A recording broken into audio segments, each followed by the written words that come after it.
Welcome to the Private Practice Survival Guide podcast with your host, Brandon Seigel. I'm a published author, speaker, entrepreneur, and private practice strategist dedicated to transforming the way that healthcare functions. This podcast is all about empowering you to create the change you want to see. Let's dive in.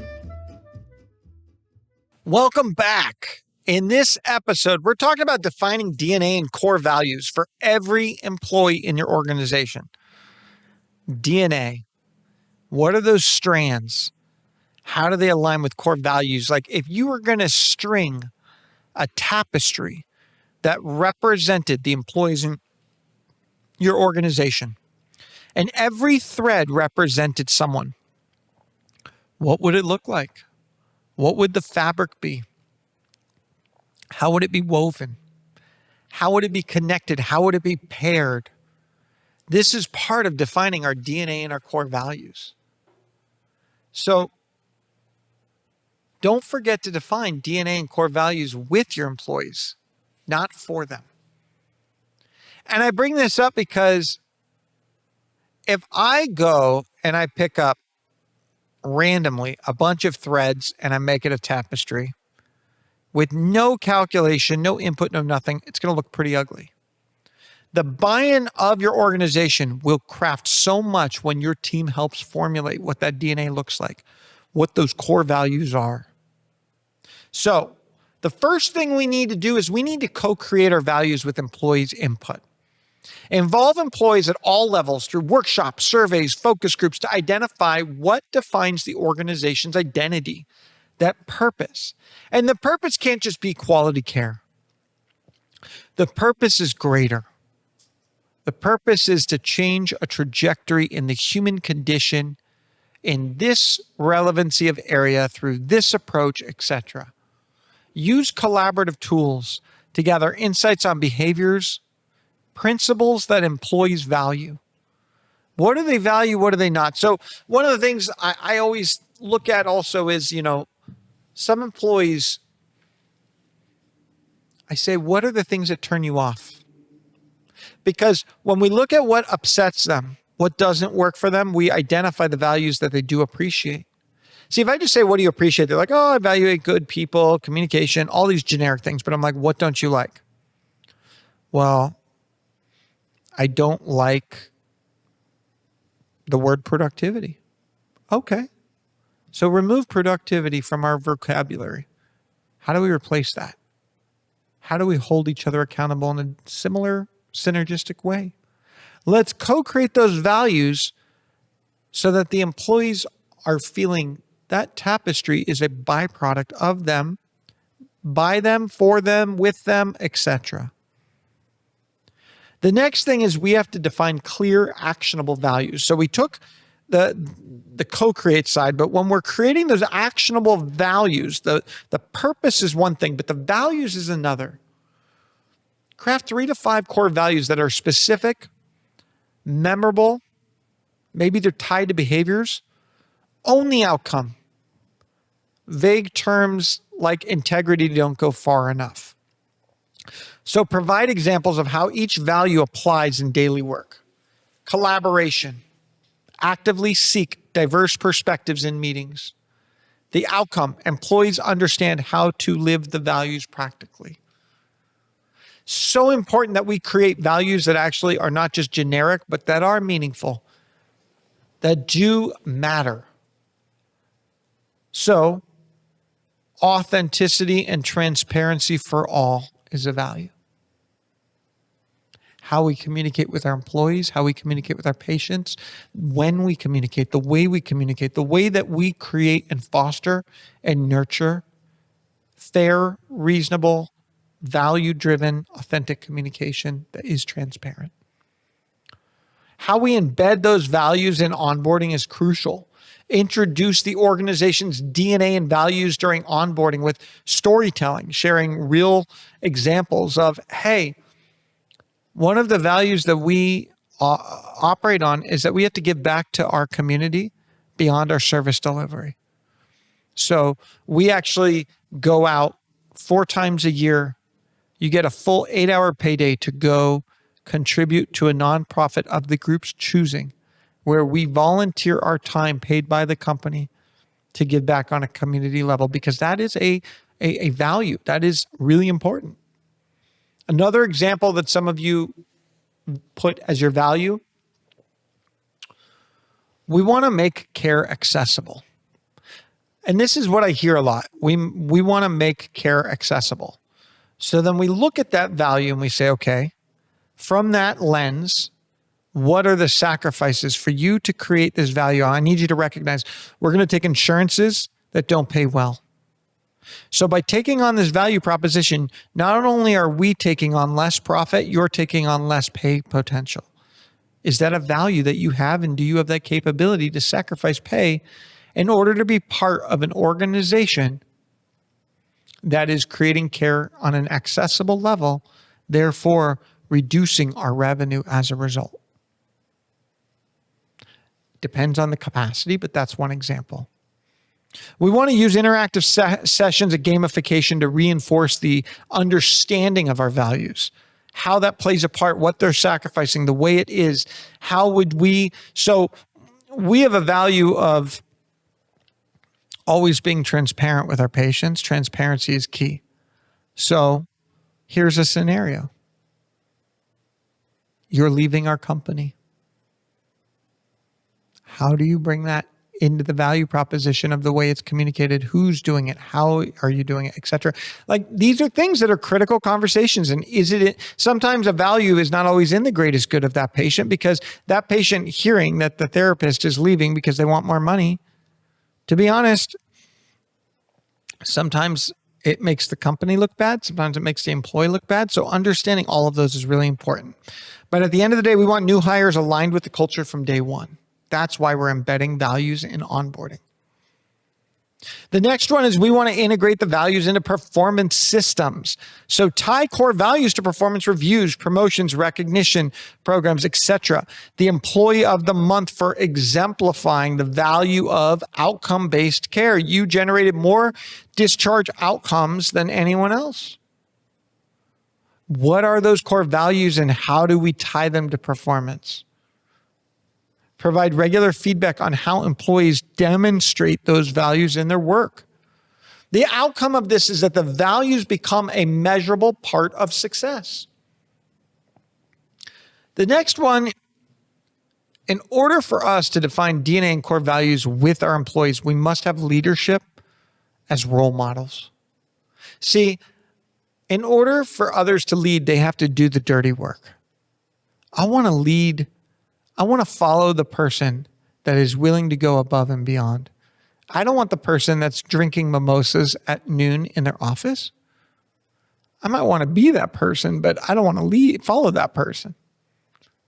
Train leaders to embody and communicate values consistently in their actions and decisions. They have to embody it. So I say it this way. If I have to go see 12 patients a day and I see a therapist with their feet up on their desk, just answering emails, it's not embodying it. Every clinical manager should be performing above and beyond patient care. You should have more leaders doing that than having one leader that looks like they've got an easy road. I think we need to show that the hardest of work is fulfilled by all. Encourage leaders to share stories, how they've applied values, how they live, eat, sleep, and breathe, how they sacrifice for the team. The best leaders are the ones that sacrifice. The outcome, employees see value as authentic, not just rhetoric. And I think that's important because a lot of people just see it as, yeah, we believe in, patient care focused, all this stuff. It's all rhetoric. How do they see the application of that value? The next thing you need to think with is reinforcement through communication, regularly highlighting your values in internal communication, newsletters, Slack channels, town halls, employee spotlights. Create visual reminders that connect the value to the organization and mission. What if you had artwork that represented each vision, mission, and value proposition? This way, values stay top of mind across the organization. 7, I want you to align systems and processes. Ensure hiring, training, operational processes reflect core values. Include that value-based question in your interview. Audit policies to eliminate contradictions with stated values. If transparency is a value, ensure open communication channels.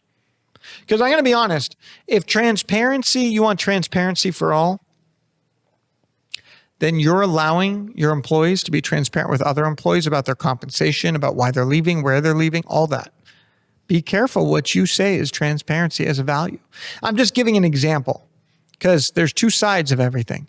You can't have your cake and eat it too. You got to pick what you're going to do. The outcome is that values become woven into the organizational fabric when they align with your systems and processes. So it's so crucial that we celebrate and reward value-driven behavior.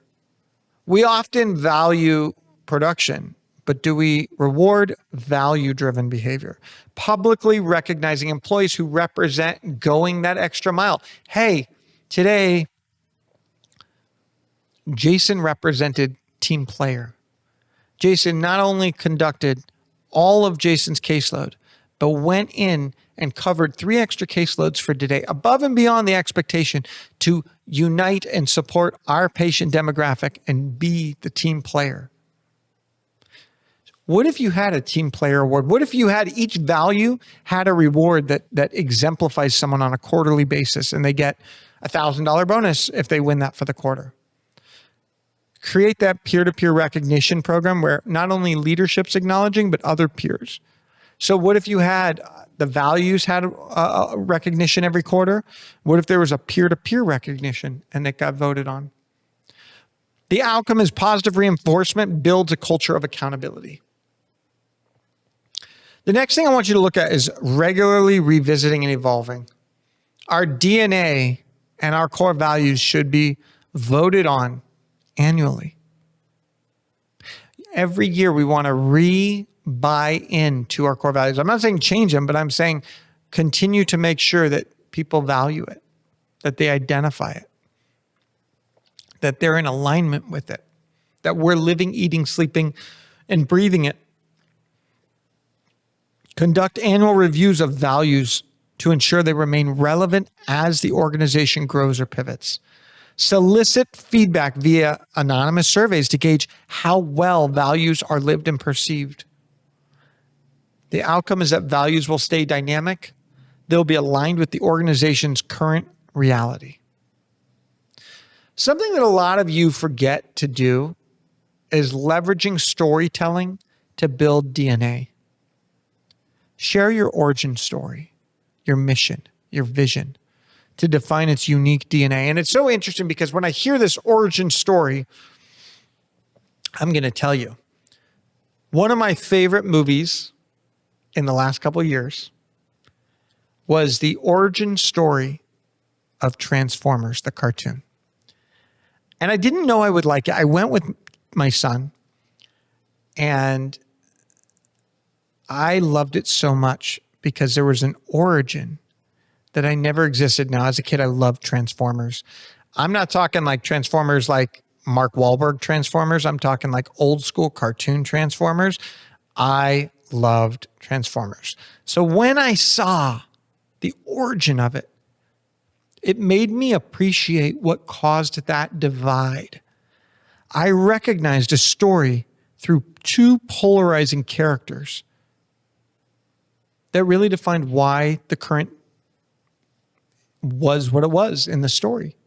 So I want you to leverage your storytelling when you're building that DNA. Talk about, hey, when I talk about Every Child Achieves, my mother-in-law's company, we talk about this was a company that was founded on being one of the first early intervention companies at a certain time where there was limited components. The hospital gave up on the public.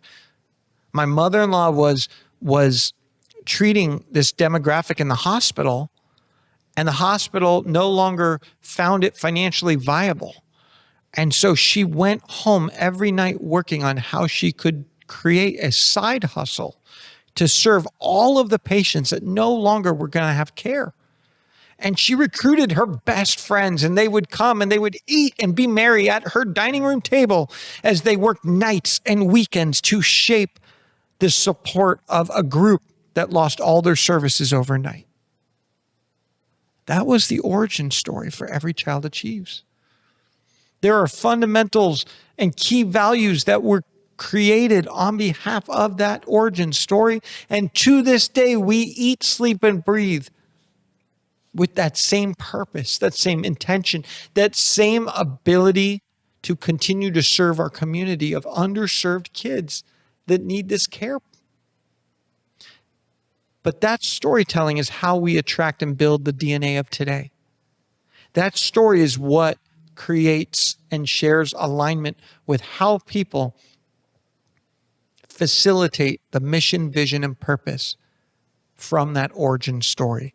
So encourage employees to share personal stories. We have employees who have been with us for over 21 years from the beginning, and we have them share their story. The story of meeting at a restaurant when we didn't even have facilities. The story of when we had paper and pencil and that was it. And I know we laugh at that idea of the story of how I walked 10 miles with no shoes on. But my point in this is we relate a cause to others that they feel motivated to carry the torch with. This is how we build DNA. A shared narrative strengthens emotional connection to the culture of your company. So now we pivot to this idea of tapestry. How do we create a leadership tapestry? And I talk about tapestry as this idea of interweaving all of our values, our DNA, our cultures, our skills, our people, everything, and recognizing that tapestry is building and changing with each added employee. To each employee who departs, that tapestry evolves. So step one is discover individual aspirations and values for your team. Conduct one-on-one conversations using tools like Strength Finder, DISC assessments, value mapping exercises to uncover employees' personal goals, strengths, core values. Creating a template for managers to guide these discussions. What motivates you most in your work? What personal values guide your decisions? Where are we together going to be 5 years from now? By implementing this, we're getting a clear understanding of each employee's unique drivers. We're enabling personalized alignment with organizational goals. My goal doesn't matter without your goal. So if we accomplish all of your goals and none of mine, we're gone. If we accomplish all my goals and none of yours, we're gone. Together, this is a shared ambition. This is a responsibility that we have for each other. We forget the goal of creating on behalf of each other. Number two, map personal goals to the organizational mission and vision. I want you to facilitate a workshop where employees articulate how their personal aspirations align with the organization's mission, why we exist, and the vision where we're going. January 28th through the 31st, 2026, Coral Gables, Florida. Your business is on the track. Are you ready to hit top speed? The Growth Code Conference is your pit stop for 4 days of proven strategies, precision leadership tools, and a tuned-up growth plan. Leave the slow lane behind and accelerate toward your best season yet. Register now at growthcodeconference.com. The reason why I love this idea of whether it be profit sharing or employee ownership opportunity, give everyone an opportunity to experience fiscal benefit through their investment in what they do, create, and change within your organization. Use a visual exercise, a Venn diagram to map overlaps between personal and organizational goals. Use a prompt like, how does your goal of blank personal aspiration contribute to the mission? What do you want for yourself? What do you want for the organization? And the outcome is employees will see their work as a meaningful extension of their personal purpose. So if every day, so I had this employee, I'll never forget. She's been with us for over 10 years. She's one of the best employees that I've ever had in all my existence. And I'll never forget, she showed up in the weirdest way. She literally just showed up at my door one day and was like, I want a job. And I've really rarely had that happen. And I was really skeptical because I'm like, anyone that just shows up at my door, that's weird. But she's like, I've heard of your company. You need to hire me. So when we created her goals, she had a goal. And her goal was to own her house debt-free. And honestly, this is emotional for me because that's huge. I don't even own my house debt-free. So to have an employee own a house debt-free, transformational. So we set her on a course of accomplishment. And 3 years ago, she showed us that she got the full deed of her property. And some of you may say, taxes, why would you want? No. She set a goal. She accomplished a goal. And I credit her, but she credits the opportunity. That without the opportunity, she could not have accomplished this goal. I believe that this employee will retire with us being her last job. There is no greater gift to me or pride than when an employee retires with me as their last employer. Truly.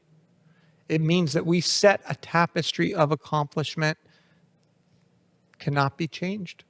She will always forever be in our tapestry as that never leaves. So I think it's really important to see how that does.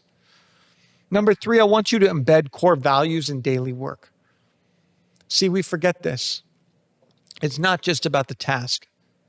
It's about how it makes us feel. It's about how we feel when we do it. It's about how we get it done.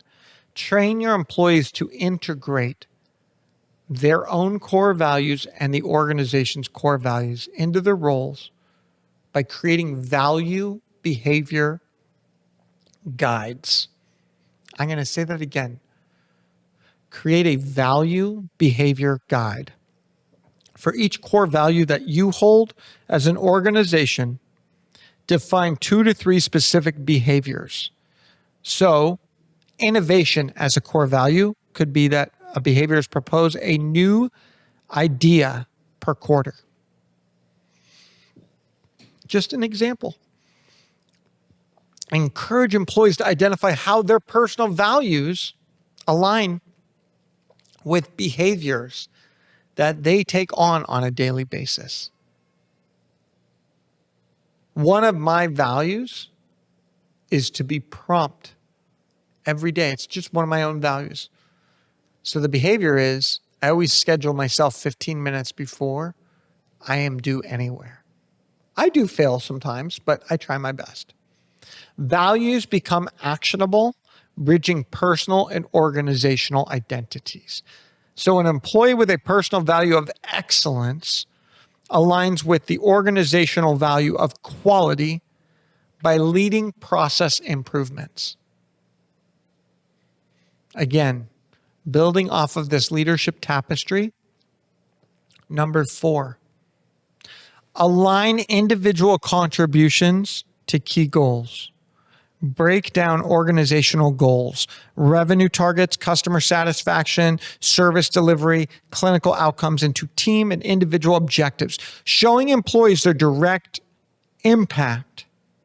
Use OKRs, objectives and key results, or SMART goals to connect individual tasks to strategic priorities. Hold quarterly alignment sessions where employees share how their work is advancing in ratio or relation to key goals. The outcome is the employee feels ownership over the organizational success. We do profit sharing through our 401k. Every single year is an opportunity for them to contribute in a way that does not just contribute to their own financial success, but the financial success of each of their colleagues. There's intrinsic motivation for everyone to grow. A marketing employee's campaign ideas could directly tie to the goal of increasing brand awareness by 20%. So there's many different ways that an employee can take ownership in how they do that. Give them the baton. Let them run with it. What if you saw your company as a day-to-day relay race? Everyone in this relay has an objective. Everyone in this relay gets to win a portion of the race, and everyone benefits when we get the gold. 5, foster storytelling to build connection. Encourage employees to share personal stories about how their work reflects what they feel, what they do, how they do. So one of the things I do is I require, as an opportunity, for every candidate I'm going to hire to have an impromptu observation or meeting with an employee, random employee. And I tell the employees that their job is to share the worst day of the job that they've ever had. And my viewpoint is, if you love me on my worst day, then you will celebrate every other day. And that's important to the storytelling process, because now we're building connection. We're building authenticity. We're building a change management process that really unites the tapestry of our leadership approach. Number 6 is I want you to empower employees as leaders. I want every employee to feel like they lead in their way. Provide opportunities for employees to lead initiatives that align with their strengths. Hey, you know what? Next month, we want to do a lunch and learn. I want you to plan it. Something as simple as that. Create cross-functional projects, passion projects tied to strategic goals. Offer leadership training focused on how to embody the mission and values and vision. Workshops on decision-making through a value lens can be beneficial. The outcome ultimately is the employee grows and the employee feels responsibility, and that ultimately they're attaining leadership qualities while advancing organizational priorities. So a junior employee may be passionate about sustainability. It leads to a new green initiative, and it aligns with the organizational goal of social responsibility. That's important. Okay, continuing with our tapestry. Number 7, I want you to recognize and reward aligned behaviors. Celebrate your employees who exemplify the leadership tapestry. Brandon, I saw you came in today and you actually cleaned up the entire clinic before Joseph ever arrived, even though it was Joseph's job. That allowed him to take on other responsibilities for the day, and you did something above and beyond your role responsibility. Exchanging in abundance with our organization, our employees, and achieving greatness is something you just accomplished. Recognize them. Implement the Tapestry Awards for employees to demonstrate mission-driven leadership. Use peer-to-peer shout-outs to highlight specific examples. What I want to share is that part of our job is building function that creates character, quality character. Recognizing the character of our team allows us to implement character-driven activities for our organization. 8, create feedback loops for continuous alignment.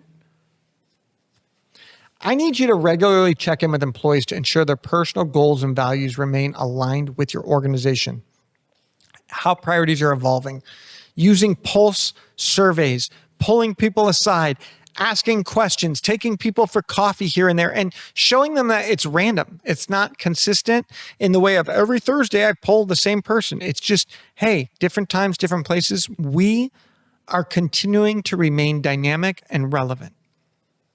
An employee shifting towards a leadership role could be given new responsibilities tied to the organization's growth goals. And that's a continuous alignment for feedback loops. I need you to visualize this tapestry. I need you to create a visual representation of how employees' contributions weave into the everyday organization's goals and values. Develop a digital or physical tapestry, mural, interactive dashboard, org chart, whatever that is, showing each employee's role in their mission, not their function. Update it and have it reflect contributions and milestones as an organization. So, here's a sample workshop agenda if you wanted. Weaving your leadership tapestry. It takes 2 hours. The objective is to align personal and organizational purpose. Start with an icebreaker. Share a personal value that drives you. 15 minutes. Everyone does that as an icebreaker. Then we spend 20 minutes on mission, vision, overview. Connect to organizational purpose. Why, what, how, when, where. The way that we align our mission vision. Then we're going to do value mapping, where everyone identifies overlaps between the personal and core values, which is a 30-minute activity. Then we're going to do goal alignment. We're going to link every single person's personal goals, professional goals to organizational objectives, and that's 30 minutes. Then we're going to spend 15 minutes storytelling, sharing one way you'll live that tapestry. And then we'll do a wrap up. We'll create a personal action plan for each employee based on everything accomplished. That's just an example. Many different ways to do this, but it's important to differentiate the expectations of mindset and accountability. So the mindset's going to reflect your employees' attitudes, belief, and approach to work, shaping how they engage with challenges and align with your organizational values. Accountability, that's a byproduct of responsibility and ownership, delivering results, meeting measurable commitments, and this guide provides simple strategies to define, differentiate these expectations. So I need you to define your mindset expectations clearly. I need you to define accountability expectations with measurable outcomes. So we've got mindset expectations. We have accountability expectations with measurable outcomes. Now we're going to communicate the difference explicitly to everyone. Now we're going to align our mindset with our values, with our accountability, with our goals. We're going to provide training and feedback. We're going to give that insight. We're going to recognize them, and we're going to reward both, not just one. So we're going to reward accountability, but we're going to reward mindset. How are the decisions that you make every day a direct replication of the mindset while sticking true to the accountability of expectations? So when we're measuring fit in an ever-changing environment, I want you to look at the following. You ready? 7 things. 1, assess alignment with core values. 2, evaluate adaptability to change. 3, track contribution to evolving goals. 4, gauge cultural fit through engagement. 5, solicit feedback on team collaboration. 6, monitor learning and growth mindset. 7, use probationary periods for new hires with clear expectations. Did you know in 2024, a study by Achievers found that companies with highly aligned cultures driven by well-defined core values see 30% higher growth and 17% higher profit growth, largely due to improved employee performance and engagement? So here's the deal. Peter Drucker said it best. Culture eats strategy for breakfast. Thank you for tuning into this episode of the Private Practice Survival Guide podcast. Remember, together we can thrive, not just survive. Thank you for tuning in to the Private Practice Survival Guide podcast. I'm incredibly grateful to each and every one of you. Exciting news. We're now available everywhere, from Spotify to Apple Podcasts to YouTube or anywhere you like to listen to your podcasts. So watch, listen, and reach out. If you loved this episode, please drop a 5-star review. It truly means the world to me. Are you looking for more ways to elevate your practice? If so, now is your chance. Reach out, go to my website, or email me at brandon@wellnessworksmp.com. And remember, it's not just about surviving, it's about thriving.